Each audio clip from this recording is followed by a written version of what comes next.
This is an inclusive view of law enforcement.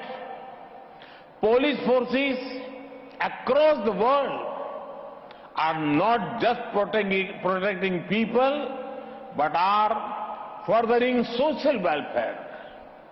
They are also at the front line of society's response to any crisis. It was most visible during the COVID-19 pandemic. Across the world, police personnel put their own lives at risk to help people out. Many of them even made the ultimate sacrifice in service of the people. I pay my respect to them. Even if the world comes to halt, the responsibility of keeping it safe does not go away.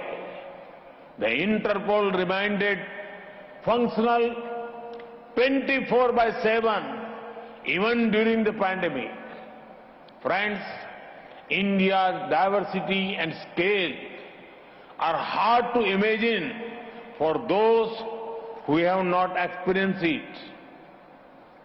It is home to the highest mountain ranges, one of the driest deserts, some of the thickest forests, and many of the world's most densely populated cities.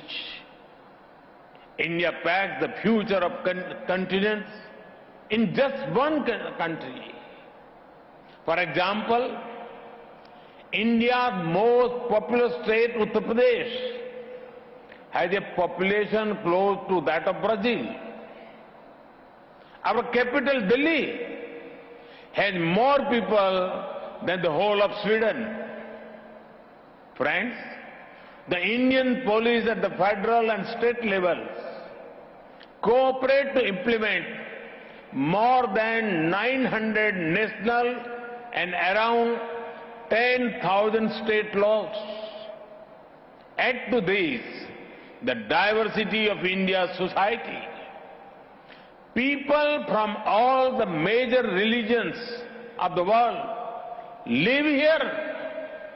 There are hundreds of languages and dialects spoken. Massive festivals attract millions of devotees.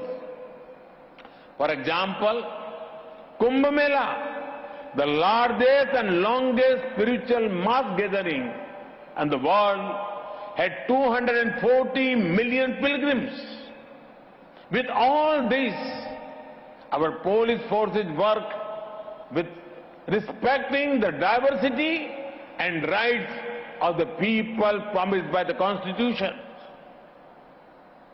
They not only protect the people, but also serve our democracy.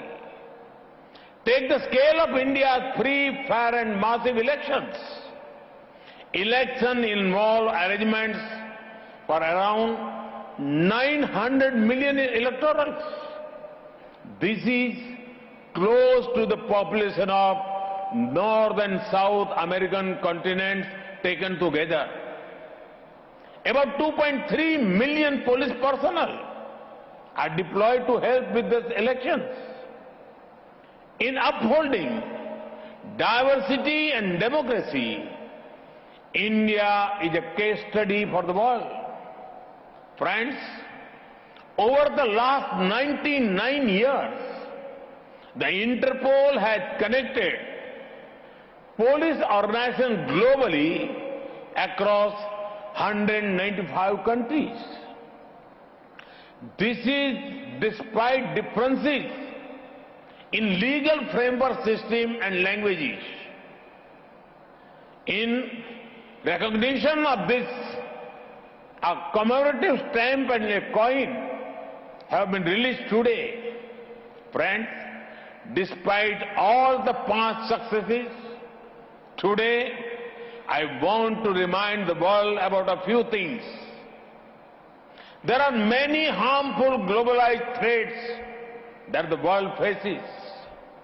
Terrorism, corruption, drug trafficking, poaching, and organized crime.